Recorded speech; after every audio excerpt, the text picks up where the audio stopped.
बहुत समय पहले की बात है। एक राजा और रानी के यहाँ एक सुंदर सी बेटी पैदा हुई। उसकी त्वचा बर्फ जैसी सफेद, होंठ लाल गुलाब जैसे और बाल काले रेशम जैसे थे, इसलिए उसका नाम रखा गया स्नो वाइट। कुछ ही समय बाद रानी की मृत्यु हो गई और राजा ने दूसरी शादी कर ली। नई रानी बहुत सुंदर थी, लेकिन घमंडी और ईर्ष्यालु भी। उसके पास एक जादुई शीशा था। हर दिन वह शीशे से पूछती, ऐ मेरे जादुई शीशे, बताओ सबसे सुंदर कौन। शीशा हर बार कहता, महारानी आप ही सबसे सुंदर हैं। लेकिन जैसे जैसे स्नो वाइट बड़ी हुई, वह और भी सुंदर बनती गई।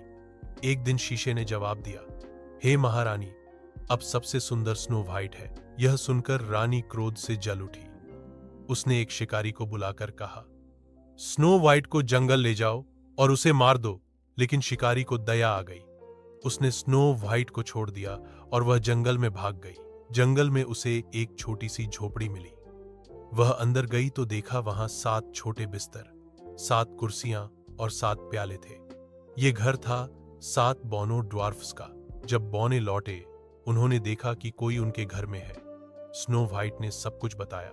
बौनों ने कहा, तुम यहां हमारे साथ रह सकती हो, लेकिन रानी से बचकर रहना। पर रानी को जब पता चला कि स्नो वाइट जिंदा है, तो वह एक बूढ़ी औरत का रूप धरकर झोपड़ी में गई। उसने उसे एक जहरीला सेब दिया। जैसे ही स्नो वाइट ने सेब खाया, वह जमीन पर गिर गई जैसे मृत हो गई हो। जब बौने लौटे तो बहुत दुखी हुए। उन्होंने एक कांच का ताबूत बनवाया और उसे जंगल में रखा। एक दिन एक राजकुमार वहां से गुजरा। उसने स्नो वाइट को देखा और उसकी सुंदरता पर मोहित हो गया। जैसे ही उसने स्नो वाइट का हाथ थामा, वह अचानक जाग गई। असल में सेब का टुकड़ा उसके गले से निकल गया था। सभी बहुत खुश हुए। राजकुमार ने स्नो वाइट से विवाह किया और वे खुशी खुशी रहने लगे।